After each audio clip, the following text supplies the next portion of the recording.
ನಮಸ್ಕಾರ ಸ್ನೇಹಿತರೆ, ತಮ್ಮೆಲ್ಲರಿಗೂ ಕೂಡ ಮತ್ತೊಮ್ಮೆ ಕೇರ್ ಟೂಲ್ಸ್ಗೆ ಪ್ರೀತಿಯ ಸ್ವಾಗತವನ್ನ ಕೋರ್ತಾ ಟಿಇಟಿಗೆ ಸಂಬಂಧಪಟ್ಟಂತೆ ತಯಾರಿಯನ್ನ ಮಾಡ್ಕೊಳ್ತಾ ಇದ್ದೀವಿ. ಆದರೆ ತುಂಬಾ ಕಡಿಮೆ ಸಮಯ ಇದೆ, ಹೆಚ್ಚು ಸಿಲೆಬಸ್ ಇದೆ.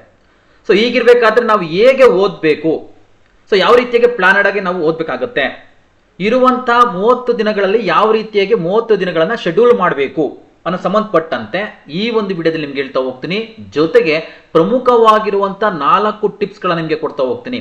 ಈ 4 ಟಿಪ್ಸ್ಗಳನ್ನ ನೀವು ಪಾಲನೆ ಮಾಡಿದ್ದೆ ಅಂದ್ರೆ 100% ಈ ಬಾರಿಯ ಟಿಇಟಿಯಲ್ಲಿ ಅತಿ ಹೆಚ್ಚು ಅಂಕಗಳೊಂದಿಗೆ ನೀವು ಪಕ್ಕ ಪಾಸ್ ಆಗೇ ಆಗ್ತೀರಾ. ಜೊತೆಗೆ ಮುಂಬರುವಂತಹ ಸಿಇಟಿಯಲ್ಲಿ ನಿಮ್ಮ ಒಂದು ಕನಸನ್ನ ನನಸು ಮಾಡ್ಕೊಳ್ಳೋದಕ್ಕೆ ಅತ್ಯಂತ ಅನುಕೂಲಕರ ಆಗಿರುತ್ತೆ. ಸೊ ಆ ನಿಟ್ಟಿನಲ್ಲಿ ಈ ಒಂದು 4 ಟಿಪ್ಸ್ಗಳನ್ನ, ಪ್ರತಿಯೊಂದು ಟಿಪ್ಸ್ ಇಂಪಾರ್ಟೆಂಟ್ ಇರುತ್ತೆ, ಪ್ರತಿಯೊಂದು ಟಿಪ್ಸ್ ಅನ್ನ ಕರೆಕ್ಟ್ ಆಗಿ ನೋಡ್ಕೊಂತ ಹೋಗಿ ನಿಮ್ಮ ಟಿಇಟಿಯಲ್ಲಿ ಅತಿ ಹೆಚ್ಚು ಅಂಕಗಳನ್ನ ಗಳಿಸೋದಕ್ಕೆ ನೀವು ಒಂದಿಷ್ಟು ಹೆಜ್ಜೆಯನ್ನು ಮುಂದಿಡ್ತಾ ಹೋಗಿ. ಸೊ ಈ ಒಂದು ವಿಡಿಯೋವನ್ನ ಕಂಪ್ಲೀಟ್ ಆಗಿ ನೋಡಿ ಅಂತ ಹೇಳ್ತಾ, ಹಾಗೆ ನಮ್ಮ ಚಾನಲ್ ಅನ್ನು ಯಾರಾದ್ರೂ ಕೂಡ ಮೊದಲ ಬಾರಿಗೆ ನೋಡ್ತಾ ಇದ್ರೆ ದಯವಿಟ್ಟು ನಮ್ಮ ಚಾನಲ್ ಅನ್ನು ಸಬ್ಸ್ಕ್ರೈಬ್ ಮಾಡ್ಕೊಳ್ಳಿ, ಹಾಗೆ ಪಕ್ಕದಲ್ಲಿ ಕಾಣುವಂತ ಬೆಲ್ ಐಕನ್ ಪ್ರೆಸ್ ಮಾಡಿ ಅಂತ ಹೇಳ್ತಾ, ಹಾಗೆ ಈ ಒಂದು ವಿಡಿಯೋ ಇಷ್ಟ ಆದ್ರೆ ದಯವಿಟ್ಟು ಲೈಕ್ ಮಾಡಿ, ನಿಮ್ಮ ಸ್ನೇಹಿತರಿಗೆ ಶೇರ್ ಮಾಡಿ. ಹಾಗೆ ಟಿಇಟಿಗೆ ಸಂಬಂಧಪಟ್ಟಂತೆ ಓಲ್ಡ್ ಕ್ವಶನ್ ಪೇಪರ್ಸ್ ಆಗಿರಲಿ, ನೋಟ್ಸ್ ಆಗಿರಲಿ, ಎಲ್ಲವೂ ಕೂಡ ಲಭ್ಯ ಇದೆ. ನಮ್ಮ ಒಂದು ಟೆಲಿಗ್ರಾಮ್ ಲಿಂಕಿಗೆ ಜಾಯ್ನ್ ಆಗಿ, ಆ ಟೆಲಿಗ್ರಾಮ್ ಲಿಂಕ್ ಅನ್ನ ನಿಮಗೆ ಈ ಒಂದು ವಿಡಿಯೋದ ಡಿಸ್ಕ್ರಿಪ್ಷನ್ ಬಾಕ್ಸ್ ಅಲ್ಲಿ ಕೊಟ್ಟಿರ್ತೀನಿ, ಅಲ್ಲಿ ನೀವು ಲಿಂಕ್ ಅನ್ನ ಕ್ಲಿಕ್ ಮಾಡ್ಕೊಂಡು ಜಾಯಿನ್ ಆಗಿ ಎಲ್ಲವೂ ಕೂಡ ನಿಮಗೆ ಲಭ್ಯ ಆಗುತ್ತೆ ಅಂತ ಹೇಳ್ತಾ, ಹಾಗೆ ಈಗ ಆಲ್ರೆಡಿ ಟಿಇಟಿಗೆ ಸಂಬಂಧಪಟ್ಟಂತೆ ಅತ್ಯಂತ ಕಡಿಮೆ ಶುಲ್ಕದಲ್ಲಿ ಕೇವಲ 799 ರೂಪಾಯಿಗೆ ನಿಮಗೆ ತರಗತಿ ಸಿಗ್ತಾ ಇದೆ. ಸೊ ಆ ತರಗತಿಗಳು ಬೇಕು ಅನ್ನೋದಾದ್ರೆ ಈ ಕೆಳಭಾಗದಲ್ಲಿ ಕಾಣುವಂತ ನಂಬರ್ ಅನ್ನು ಸಂಪರ್ಕವನ್ನು ಮಾಡುವುದು, ಅಥವಾ ಓನ್ಲಿ ಸಿಡಿಪಿ ಬೇಕು ಅಂದ್ರೆ ಅತ್ಯಂತ ಸರಳವಾಗಿ ಸುಲಭವಾಗಿ ಟಿಇಟಿಗೆ ಸಂಬಂಧಪಟ್ಟಂತೆ ಪರೀಕ್ಷೆಗೆ ಎಷ್ಟು ಬೇಕೋ ಅಷ್ಟನ್ನೇ ಮಾತ್ರ ಕಂಪ್ಲೀಟ್ಲಿ ಚಾಪ್ಟರ್ ವೈಸ್ ಬಹುನಿರೀಕ್ಷಿತ ಮಾದರಿ ಪ್ರಶ್ನೋತ್ತರಗಳು ಚಾಪ್ಟರ್ ವೈಸ್ ಇರುತ್ತೆ. 24 ಮೀನ್ಸ್ 2014ರಿಂದ 2024 ಟಿಇಟಿ ಕ್ವಶನ್ ಪೇಪರ್ ನ 360 ಡಿಗ್ರಿಯಲ್ಲಿ ವಿಶ್ಲೇಷಣೆ ಮಾಡಿದ್ದೇನೆ. ಜೊತೆಗೆ PDF ನೋಟ್ಸ್ ಕೊಡುತ್ತೆ ಸಿಗುತ್ತೆ ನಿಮಗೆ ಕೇವಲ 299 ರೂಪಾಯಿಗೆ ಈ ಒಂದು ಸಿಡಿಪಿ ಆನ್ಲೈನ್ ಕೋರ್ಸ್ ಸಿಗ್ತಾ ಇದೆ. ಸೊ ಹೆಚ್ಚು ಅಂದ್ರೆ ಈ ತರಗತಿ ಬೇಕು ಅಂದ್ರೆ ಸೊ ನೀವು ಡೈರೆಕ್ಟ್ ಆಗಿ ಪ್ಲೇ ಸ್ಟೋರ್ ಹೋಗಿ ನಮ್ಮ ಕೇರ್ ಟ್ಯೂಟೋರಿಯಲ್ ಆಪ್ ನ ಡೌನ್ಲೋಡ್ ಮಾಡ್ಕೊಂಡು ಅಲ್ಲೇ ಪೇಮೆಂಟ್ ಮಾಡಿ ಜಾಯಿನ್ ಆಗ್ಬೋದು, ಅಥವಾ ನಾನು ಹೇಳಂತೆ ಈ ನಂಬರ್ಗಳಿಗೆ ಸಂಪರ್ಕವನ್ನ ಮಾಡಿ ಅಂತ ಹೇಳ್ತಾ, ಎಸ್ ಒನ್ ಬೈ ಒನ್ ನೋಡ್ಕೊಂತ ಹೋಗೋಣ. ಸೊ ನೋಡಿ, ಮೊದಲ ಒಂದು ಟಿಪ್ಸ್ ಏನಂದ್ರೆ ಪ್ಲಾನ್ ಬಿಫೋರ್ ಯು ಸ್ಟಾರ್ಟ್. ಅಂದ್ರೆ ನೀವು ಎಕ್ಸಾಮ್ಗೆ ಸರ್ ನಾನು ರೆಡಿನೇ ಆಗಿಲ್ಲ ಇಲ್ಲಿವರು ಕೂಡ, ಅಥವಾ ಈಗ ರೆಡಿ ಆಗ್ತಾ ಇದ್ದೇನೆ, ಈ ಮುಂದಿನ 30 ದಿನಗಳನ್ನ ಯಾವ ರೀತಿಯಾಗಿ ಪ್ಲಾನ್ ಮಾಡಬೇಕು ಅಂದ್ರೆ ಶೆಡ್ಯೂಲ್ ಮಾಡಬೇಕು. ಇದು ಅತ್ಯಂತ ವೆರಿ ವೆರಿ ಇಂಪಾರ್ಟೆಂಟ್ ಇರುತ್ತೆ. ಸೊ ನೋಡಿ, ನಮ್ಗೆಲ್ಲ ಗೊತ್ತಿದೆ ಡಿಸೆಂಬರ್ 7ನೇ ತಾರೀಕು ನಮ್ಗೆ ಎಕ್ಸಾಮ್ ಇದೆ. ಸೊ ನಮ್ಗೆ ಆರ್ಡ್ಲಿ ಅಂತಂದ್ರೆ ಒಂದು 30 ಡೇಸ್ ಅನ್ನ ಪ್ಲಾನ್ ಮಾಡೋಣ. ಅದನ್ನ ಹೊರತಾಗಿ ಇರುವಂತ ಮೇಲ್ಗಡೆ ಇರುವಂತ 5-6 ದಿನಗಳು ನಮ್ಗೆ ಒಂದಿಷ್ಟು ಏನಾಗುತ್ತೆ, ನಮ್ಮ ಅದು ಇದು ಕೆಲಸಗಳು ಅಂತ ಇರುತ್ತೆ, ವೈಯಕ್ತಿಕ ಕೆಲಸಗಳಿರುತ್ತೆ. ಈ ಒಂದು 30 ದಿನಗಳನ್ನ ಫೋಕಸ್ ಮಾಡೋಣ. ಹಾಗಾದ್ರೆ ಸರ್ ನಾನು ಏನು ಓದಿಲ್ಲ ಅಥವಾ ಓದ್ತಾ ಇದ್ದೀನಿ, ಹಾಗಾದ್ರೆ ಮುಂದಿನ 30 ದಿನಗಳು ಯಾವ ರೀತಿಯಾಗಿ ಪ್ಲಾನ್ ಮಾಡಬೇಕು ಹೇಳಿ. ಸೊ ಮೊದಲ ಪ್ಲಾನ್ ಏನಂದ್ರೆ, ನಿಮಗೆ ಮೊದಲ ಒಂದು ವೆರಿ ವೆರಿ ಇಂಪಾರ್ಟೆಂಟ್ 4 to ಅಥವಾ 5 to 6 ಡೇಸ್ ನೀವು ಕ್ವಶನ್ ಪೇಪರ್ ಅನಾಲಿಸಿಸ್ ಅನ್ನ ಮಾಡಲೇಬೇಕಾಗುತ್ತೆ. ಇದ್ರ ಬಗ್ಗೆ ನಾನು ಹೇಳ್ತೀನಿ ಒನ್ ಬೈ ಇಲ್ಲೇನು ಹೇಳ್ತೀನಿ ಶೆಡ್ಯೂಲ್ ಇವೆಲ್ಲವನ್ನು ಕೂಡ ನಿಮ್ಗೆ ಹೇಳ್ತಾ ಹೋಗ್ತೀನಿ. 5 to 6 days question paper analysis ಇರಬೇಕಾಗುತ್ತೆ. ಹಾಗೆ ಉಳಿದಂತ 20 to 24 ಡೇಸ್ ನಿಮ್ಗೆ ಏನು ಸಿಲೆಬಸ್ ಇದೆ, ಸಿಲೆಬಸ್ ಪ್ರಕಾರವಾಗಿ ಸ್ಟಡಿಯನ್ನ ಮಾಡಬೇಕಾಗುತ್ತೆ. ಹೇಗೆ ಮಾಡಬೇಕು, ಏನ್ ಮಾಡಬೇಕು ಎಲ್ಲವನ್ನು ಹೇಳ್ತೀನಿ. ಹಾಗೆ ಉಳಿದಂತ ಇನ್ನ 2-3 ಡೇಸ್ ಅಥವಾ ನಿಮ್ಗೇನು ಕೊನೆಯ ದಿನಗಳಂತ ಕರಿತೀವಲ್ಲ, ಈ ದಿನಗಳಲ್ಲಿ ಏನನ್ನ ಮಾಡಬೇಕು ಇಷ್ಟನ್ನ ಈ ಒಂದು ವಿಡಿಯೋದಲ್ಲಿ ಕಂಪ್ಲೀಟ್ ನಿಮ್ಗೆ ಅನಾಲಿಸಿಸ್ ಮಾಡ್ಕೊಡ್ತಾ ಹೋಗ್ತೀನಿ. ಇದು ನೀವೇನಾದ್ರೂ ಕೂಡ ಓದೋದಕ್ಕೆ ಕುಂತ್ಕೊಂಡಿದ್ರೆ ಅಂದ್ರೆ ಈ ತರ ನಿಮ್ಗೆ ಮೆಂಟಲಿ ರೆಡಿ ಆಗಿರ್ಬೇಕಾಗತ್ತೆ. ನನ್ನಲ್ಲಿರುವಂತ ಅಥವಾ ನನ್ನ ಕೈಯಲ್ಲಿರುವಂತ ಈ 30 ದಿನಗಳನ್ನ ಯಾವ ರೀತಿಯಾಗಿ ಉಪಯೋಗಿಸ್ಕೋಬೇಕು, ಈ ರೀತಿಯಾಗಿ ಟೈಮ್ ಟೇಬಲ್ ಇರಬೇಕಾಗತ್ತೆ, ಈ ತರ ಶೆಡ್ಯೂಲ್ ಇರಬೇಕಾಗತ್ತೆ. ಶೆಡ್ಯೂಲ್ ಅನ್ನ ನಾವು ಮಾಡ್ಕೊಳ್ಬೇಕಾಗತ್ತೆ. ಎಸ್, ಮೊದಲ ಶೆಡ್ಯೂಲ್ಗೆ ನೋಡೋಣ. ನೋಡಿ, ನಾನು ಹೇಳಿದೆ ಕ್ವಶನ್ ಪೇಪರ್ ಅನಾಲಿಸಿಸ್. ನಿಮ್ಗೆ ಈಗ ನಿಮ್ಮಲ್ಲಿ ಕೈಯಲ್ಲಿರುವಂತಹ 30 ದಿನಗಳಲ್ಲಿ 5ರಿಂದ 6 ದಿನಗಳಲ್ಲಿ ನೀವು ಈ ಒಂದು ಕ್ವಶನ್ ಪೇಪರ್ ಅನಾಲಿಸಿಸ್ ಅನ್ನ ಮಾಡಲೇಬೇಕಾಗುತ್ತೆ. Very very important. ಯಾಕೆ ಸರ್ ಅನಾಲಿಸಿಸ್ ಮಾಡಬೇಕು ಅಂದ್ರೆ, ನಿಮ್ಗೆ ಇರುವಂತಹ ಒಂದು ಸಿಲೆಬಸ್ ಅಲ್ಲಿ ಏನ್ ಕಂಟೆಂಟ್ ಇದೆ, ಯಾವ ಕಂಟೆಂಟ್ ಮೇಲೆ ಹೆಚ್ಚು ಪ್ರಶ್ನೆಗಳು ಬರ್ತಾ ಇದೆ.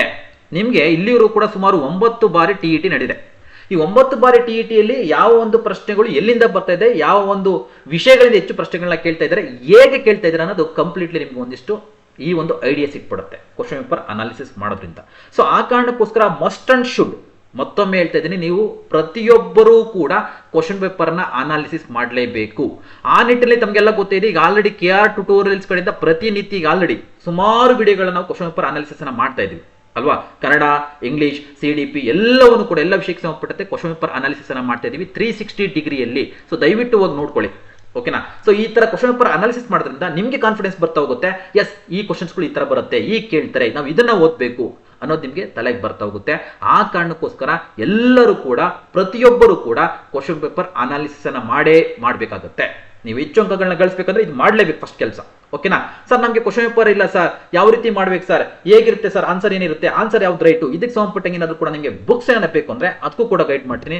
ಎಲ್ಲವನ್ನು ಒಳಗೊಂಡಂತೆ ನಿಮಗೆ ಕನ್ನಡ ಆಗಿರಲಿ, CDP ಆಗಿರಲಿ, ಇಂಗ್ಲಿಷ್ ಆಗಿರಲಿ, ಸೋಷಿಯಲ್ ಸೈನ್ಸ್ ಆಗಿರಲಿ ಅಥವಾ ಸೈನ್ಸ್ ಅಂಡ್ ಮ್ಯಾಥ್ಸ್ ಆಗಿರಲಿ, ಎಲ್ಲ ವಿಷಯಗಳಿಗೆ ಸಂಬಂಧಪಟ್ಟಂತೆ 2014ರಿಂದ 2024ರವರೆಗಿನ ಎಲ್ಲಾ ಪ್ರಶ್ನೆ ಪತ್ರಿಕೆಗಳ ಒಂದಿಷ್ಟು ಆನ್ಸರ್ ಆಗಿರಲಿ ಮತ್ತೆ ಅವುಗಳಿಗೆ ಸಂಬಂಧಪಟ್ಟಂತ ಕೀ ಪಾಯಿಂಟ್ಸ್ ಆಗಿರಲಿ 360 ಡಿಗ್ರಿಯಲ್ಲಿ ವಿಶ್ಲೇಷಣೆ ಆಗಿರುತ್ತೆ. ನಿಮಗೆ ಕಂಪ್ಲೀಟ್ಲಿ ಈ ಬುಕ್ ಸಿಗುತ್ತೆ. ಸೊ ಈ ಒಂದು ಬುಕ್ಸ್ ಬೇಕಂದ್ರೆ ಈ ಕೆಳಭಾಗದಲ್ಲಿ ನಂಬರ್ ಅನ್ನ ಸಂಪರ್ಕವನ್ನು ಮಾಡಿ ಕಂಪ್ಲೀಟ್ಲಿ ಎಲ್ಲ ವಿಷಯಕ್ಕೆ ಸಂಬಂಧಪಟ್ಟಂತೆ ನಿಮಗೆ ಈಗ ಆಲ್ರೆಡಿ ಬುಕ್ಸ್ ರೆಡಿ ಇದೆ. ಆ ಬುಕ್ಸ್ ಅನ್ನ ಬೈ ಮಾಡಿಕೊಂಡು ನೀವು ಒಂದಿಷ್ಟು ಕ್ವಶನ್ ಪೇಪರ್ಸ್ ವಿತ್ ಅವುಗಳಿಗೆ ಆನ್ಸರ್ ಅನ್ನ ಮತ್ತೆ ಎಕ್ಸ್ಪ್ಲನೇಷನ್ಸ್ ಅನ್ನ ನೀವು ಅಲ್ಲಿ ಗಮನಿಸಬಹುದು. ಓಕೆನಾ, ಇದು ಮೊದಲ ಕೆಲಸ ನಿಮ್ಗೆ ಯಾವಾಗ 5 to 6 ಡೇಸ್. ಓಕೆನಾ, ಇದಕ್ಕೆ ಸಂಬಂಧಪಟ್ಟಂತೆ ನೀವು ನಂಬರ್ ಅನ್ನು ಸಂಪರ್ಕಿಸಬಹುದು ಅಥವಾ ನೇರವಾಗಿ ನಿಮ್ಮ ಒಂದು ಬುಕ್ ಸ್ಟೋರ್ಗಳಿಗೆ ಅಲ್ಲಿರುವಂತಹ ಬುಕ್ ಸ್ಟೋರ್ಗೆ ನೀವು ಸಂಪರ್ಕವನ್ನು ಮಾಡಿದ್ರೆ ಈ ಬುಕ್ಸ್ಗಳು ಕೂಡ ಲಭ್ಯ ಇರುತ್ತೆ. ಫಸ್ಟ್ ಒನ್ ಮುಗೀತು. ಇದು ಮೊದಲ ಟಿಪ್ಸ್ ಅಂದ್ರೆ ಎರಡನೇ ಟಿಪ್ಸ್. ನಿಮಗೆ ಮೊದಲಿಗೆ ಶೆಡ್ಯೂಲ್ ಅನ್ನ ಮಾಡ್ಕೋಬೇಕು. ಎರಡನೇ ಟಿಪ್ಸ್ ಏನು, ಕ್ವಶನ್ ಪೇಪರ್ ಅನಾಲಿಸಿಸ್ ಅನ್ನ ಮಾಡಲೇಬೇಕು. ಮೂರನೇ ಪ್ಲಾನ್ ಅಂದ್ರೆ ನಮ್ಗೆ ಹೇಳಿದೆ 20 to 24 ಡೇಸ್ ಸಿಗುತ್ತೆ. ಅದರಲ್ಲಿ 24 ಅವರ್ ಅನ್ನ ನಾವು ಯಾವ ರೀತಿಯಾಗಿ ರೂಲ್ ಮಾಡ್ಕೊಬೇಕು. ಸೊ ನಿಮ್ಗೆ ಹೇಳಿದೆ ಈಗ ಆಲ್ರೆಡಿ ಕ್ವಶನ್ ಪೇಪರ್ ಅನಾಲಿಸಿಸ್ ಸಂಬಂಧಪಟ್ಟಂತೆ 5 to 6 ಡೇಸ್ ಹೊರಟೋಗಿದೆ. ಇನ್ನು ಉಳಿದಂತ 20 to 24 ಡೇಸ್ ಅಲ್ಲಿ ಪ್ರಮುಖವಾಗಿ 24 ಗಂಟೆಯನ್ನ ನೀವು ಯಾವ ರೀತಿಗೆ ಮ್ಯಾನೇಜ್ ಮಾಡಬೇಕು. ನೋಡಿ ಪ್ರಮುಖವಾಗಿ ಮೊದಲಿಗೆ ನಾನು ಏನ್ ಹೇಳ್ತೀನಿ ಅಂದ್ರೆ ಈ 8 ಅವರ್ಸ್ ಅದನ್ನ ಬಿಟ್ಬಿಡಬೇಕು. ಯಾವುದಕ್ಕೋಸ್ಕರ? ನಿದ್ರೆಗೋಸ್ಕರ. ನಿದ್ರೆ ಮಾಡಲೇಬೇಕು. ನೀವು ಹೆಚ್ಚು ನಿದ್ದೆ ಮಾಡಿದ ಮೀನ್ಸ್ ನೀವು 7 to 8 ಅವರ್ ನಿದ್ದೆ ಮಾಡಿದಷ್ಟು ಕೂಡ ನೀವು ಮೆಂಟಲಿ ಹೆಲ್ತಿ ಆಗಿರ್ತೀರಾ. ಓದೋದೆಲ್ಲವೂ ಕೂಡ ನಿಮಗೆ ಅರ್ಥ ಆಗುತ್ತೆ. ಸೊ ನಾವೇನಾದ್ರೂ ಕೂಡ ಈ 8 ಅವರ್ಸ್ ಬದಲಾಗಿ 4 to 5 ಅವರ್ಸ್ ಮಾತ್ರ ನಿದ್ದೆ ಮಾಡ್ತಿದ್ವಿ ಅಂದ್ರೆ ನಾವು ಓದಿದ್ದು ಕೂಡ ಮರ್ತೋಗುತ್ತೆ. ಆ ಕಾರಣಕ್ಕೋಸ್ಕರ ಮಿನಿಮಮ್ ಅಂದ್ರೂ ಕೂಡ ನಾವು ಅಂದ್ರೆ 7 to 8 ಅವರ್ಸ್ ನಾವು ನಿದ್ದೆ ಮಾಡಲೇಬೇಕಾಗುತ್ತೆ. ಅದಕ್ಕಿಂತ ಹೆಚ್ಚು ಬೇಕಾ? ಬೇಡ, ಸಾಕಿಷ್ಟು. ಓಕೆನಾ. ಸೊ ಆ ಕಾರಣಕ್ಕೋಸ್ಕರ 7 to 8 ಅವರ್ಸ್ ನಿದ್ದೆಯನ್ನು ಮಾಡಬೇಕಾಗುತ್ತೆ ಪ್ರತಿನಿತ್ಯ. ಸೊ ಇದನ್ನು ಹೊರತುಪಡಿಸಿ ನಿಮ್ಗೆ ಏನಾಗುತ್ತೆ, ನಿಮಗೆ 14 to 16 ಅವರ್ಸ್ ನಮ್ಗೆ ಏನಾಗುತ್ತೆ ಸಮಯ ಸಿಗುತ್ತೆ. ಅದರಲ್ಲಿ ಸೊ ನಿಮ್ಗೆ ಮ್ಯಾಕ್ಸಿಮಮ್ ಅಂದ್ರೂ ಕೂಡ 8 ಅವರ್ಸ್ ಅನ್ನ ನೀವು ಓದೋದಕ್ಕೆ ಕೊಡ್ಬೇಕಾಗತ್ತೆ. ಓಕೆನಾ. ಇನ್ನು ಉಳಿದಿರುವಂತ 20ರಿಂದ 24 ದಿನಗಳು ಪ್ಲಸ್ 8 ಅವರ್ಸ್ ಅಂದ್ರೆ ಇಂಟು 8 ಅವರ್ಸ್ ಅನ್ನ ನೀವು ಮಾಡಿಕೊಂಡು ಸೊ ನಿಮ್ಗೆ ಯಾವುದು ಕಷ್ಟ ಅನ್ಸುತ್ತಲ್ಲ ಆ ಸಬ್ಜೆಕ್ಟ್ಸ್ಗೆ ಇದರಲ್ಲಿ ಮಿನಿಮಮ್ 15 ಡೇಸ್ ಕಷ್ಟ ಅನ್ಸುತ್ತಪ್ಪ, ನನಗೆ ಸೋಷಿಯಲ್ ಸೈನ್ಸ್ ಕಷ್ಟ ಆಗ್ತಿದೆ ಅಥವಾ ಸೈನ್ಸ್ ಅಂಡ್ ಮ್ಯಾಥ್ಸ್ ಕಷ್ಟ ಆಗ್ತಿದೆ ಅಥವಾ EVS ಅಥವಾ ಮ್ಯಾಥ್ಸ್ ಕಷ್ಟ ಆಗ್ತಿದೆ, ಅದಕ್ಕೆ 15 ಡೇಸ್ ಮಿನಿಮಮ್ ಅದ್ರ ಪ್ರಕಾರವಾಗಿ ಏನು ಒಂದು ಸಿಲೆಬಸ್ ಇರ್ತವೆ ಅದ್ರ ಪ್ರಕಾರವಾಗಿ ಸಿಲೆಬಸ್ ಪ್ರಕಾರವಾಗಿ ಜೊತೆಗೆ ನಮ್ಗೆ ಗೊತ್ತಿದೆ 6ರಿಂದ 12ನೇ ತರಗತಿವರೆಗೆ ಎಲ್ಲಾ ಬುಕ್ಸ್ಗಳನ್ನ ಗೌರ್ಮೆಂಟ್ ಬುಕ್ಸ್ಗಳನ್ನ ಓದೋದಕ್ಕೆ ಸಮಯವನ್ನು ಕೊಡಿ. ಎಷ್ಟು ದಿನ? 15 ದಿನ ಇದೆ. 15 ದಿನ ನಿಮ್ ಕೈಲಿರುತ್ತೆ. ಓಕೆನಾ. ಸೊ ಇನ್ನು ಉಳಿದಂಥದ್ದು ಯಾವ್ದು ಕಷ್ಟ ಅನ್ಸುತ್ತೆ ಆ ಒಂದು ವಿಷಯಗಳಿಗೆ ಸಂಬಂಧಪಟ್ಟಂತೆ ಈ ಒಂದು 15 ದಿನಗಳನ್ನ ಕೊಡಬೇಕು. ಜೊತೆಗೆ ಇಂಟು 8 ಅವರ್ ನೆನ್ಪಿಡ್ಬೇಕು. ಜೊತೆಗೆ ಬಾಕಿ ಉಳಿದಂಥದ್ದು ಏನಾಗ್ತಾ ಹೋಗುತ್ತೆ ನಮಗೆ, ಸೊ 7 to ಅಥವಾ 8 ಡೇಸ್ ಏನಕ್ಕೆ ಸಿಗ್ತಾ ಹೋಗುತ್ತೆ ನಮಗೆ. ಬಾಕಿ ಉಳಿದಿರ್ತದ್ದು ಅಂದ್ರೆ ಈಸಿಯಾಗಿ ಓದಿದೆ ಸಬ್ಜೆಕ್ಟ್ಸ್. ಈಗ ನಮಗೆ ಕನ್ನಡ ಈಸಿ ಆಗಿದೆ ಅಲ್ವಾ, ಅಥವಾ ಒಂದಿಷ್ಟು ನಮಗೆ ಇಂಗ್ಲಿಷ್ ಈಸಿ ಆಗಿದೆ. ಸೊ ಅವುಗಳಿಗೆ ಸಂಬಂಧಪಟ್ಟಂತೆ ಏನ್ ಮಾಡ್ತಾ ಹೋಗಿ ಉಳಿದಂತ ಸಮಯವನ್ನ ನೀವು ಉಳಿದಂತ ಯಾವ್ದು ಈಸಿ ಅನ್ಸುತ್ತಲ್ಲ ಆ ಸಬ್ಜೆಕ್ಟ್ಸ್ಗೆ ಸಂಬಂಧಪಟ್ಟಂತೆ ಕೊಡ್ತಾ ಹೋಗಿ. ಸೊ ಮತ್ತೊಂದು ಇಂಪಾರ್ಟೆಂಟ್ ಹೇಳ್ತಾ ಹೋಗ್ತೀನಿ ಇಲ್ಲಿ, ಪ್ರತಿನಿತ್ಯ ನೀವು ಓದ್ಬೇಕಾದ್ರೆ ಆ ಓದಿರುವಂತ ವಿಷಯವನ್ನ ನೀವು ಮಲಗಬೇಕಾದ್ರೆ 1/2 ಅವರ್ ಅಥವಾ 1 ಅವರ್ ನೀವು ರೀಕಾಲ್ ಮಾಡಲೇಬೇಕಾಗತ್ತೆ.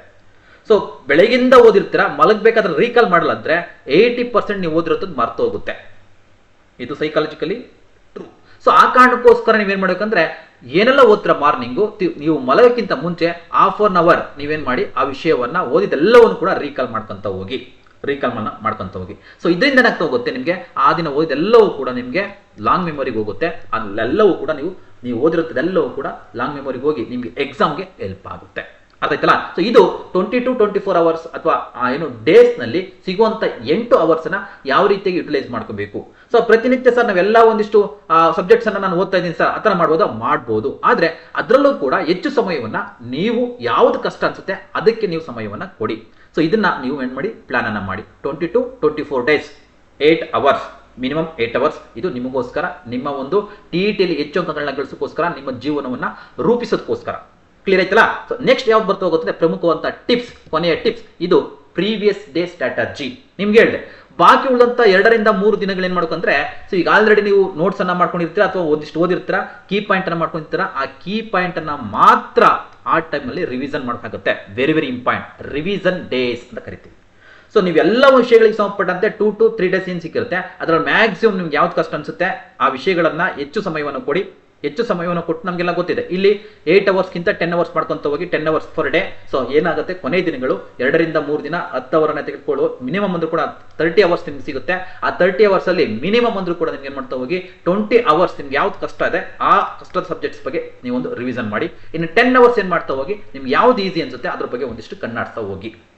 ಓಕೆನಾ. ಸೊ ಈ ರೀತಿಯಾಗಿ ಪ್ಲಾನ್ ಮಾಡಿಕೊಂಡು ನೀವು ಇಡೀ 30 ದಿನಗಳನ್ನ ಪ್ಲಾನ್ ಮಾಡಿ ಈ ರೀತಿ ಓದಿದ್ದೆ ಆದ್ರೆ ಎಕ್ಸಾಮ್ ದಿನ December 7 ನೀವು ಎಕ್ಸಾಮ್ ಹಾಲಲ್ಲಿ ಎಲ್ಲ ಕ್ವಶನ್ಗೆ ಉತ್ತಮವಾಗಿ ಆನ್ಸರ್ ಅನ್ನ ಮಾಡ್ತೀರಾ. ನೀವು ಕೇವಲ 90 ಅಲ್ಲ 110 ಮಾರ್ಕ್ಸ್ಗಳನ್ನ 110+ ಅಂಕಗಳನ್ನ ಗಳಿಸೋದಕ್ಕೆ ನಿಮ್ಗೆ ಏನಾಗ್ತಾ ಹೋಗುತ್ತೆ, ಸಾಧ್ಯ ಆಗ್ತಾ ಹೋಗುತ್ತೆ. ಈ ನಿಟ್ಟಿನಲ್ಲಿ ಪ್ಲಾನ್ ಅನ್ನ ಮಾಡ್ಕೊಂಡು ಓದ್ತಾ ಹೋಗಿ ಅಂತ ಹೇಳ್ತಾ, ಸೊ ಈ 4 ಸ್ಟ್ರಾಟಜಿನ 4 ಟಿಪ್ಸ್ ಅನ್ನ ಯಾವುದೇ ಕಾರಣಕ್ಕೂ ಮಿಸ್ ಮಾಡಿ ಇದೇ ತರ ರೂಲ್ ಔಟ್ ಮಾಡ್ಕೊಂತ ಹೋಗಿ, ಇದೇ ತರ ಶೆಡ್ಯೂಲ್ ಮಾಡ್ಕೊಂತ ಹೋಗಿ, ಇದೇ ರೀತಿ ಕ್ವಶನ್ ಪೇಪರ್ ಅನಾಲಿಸಿಸ್ ಮಾಡ್ಕೊಂಡು ಅಕಾರ್ಡಿಂಗ್ ಟು ನಾವು ಹೇಳಿದ ಪ್ರಕಾರ ಓದ್ದೆ ಆದ್ರೆ ನೀವು ಪಕ್ಕ TETಯಲ್ಲಿ ಅತಿ ಹೆಚ್ಚು ಅಂಕಗಳೊಂದಿಗೆ ಪಾಸ್ ಆಗ್ತೀರಾ ಅಂತ ಹೇಳ್ತಾ, ಸೊ ಈ 4 ಟಿಪ್ಸ್ಗಳು ಕೂಡ ನಿಮ್ಗೆ ಒಂದಿಷ್ಟು ಹೆಲ್ಪ್ಫುಲ್ ಆಗುತ್ತೆ, ಈ ತರ ಮಾಡಬಹುದು ಅಂತ ನಿಮ್ಗೆ ಒಂದಿಷ್ಟು ಪ್ಲಾನ್ ಸಿಗ್ತಾ ಇದೆ ಅನ್ನೋದಾದ್ರೆ ದಯವಿಟ್ಟು ಲೈಕ್ ಮಾಡಿ, ನಿಮ್ಮ ಸ್ನೇಹಿತರಿಗೆ ಶೇರ್ ಮಾಡಿ ಅಂತ ಹೇಳ್ತಾ, ಸೊ ಈ ಒಂದು ವಿಡಿಯೋವನ್ನ ಇಲ್ಲಿಗೆ ಮುಗಿಸ್ತಾ ಇದ್ದೇನೆ. ಸೊ ಧನ್ಯವಾದಗಳು.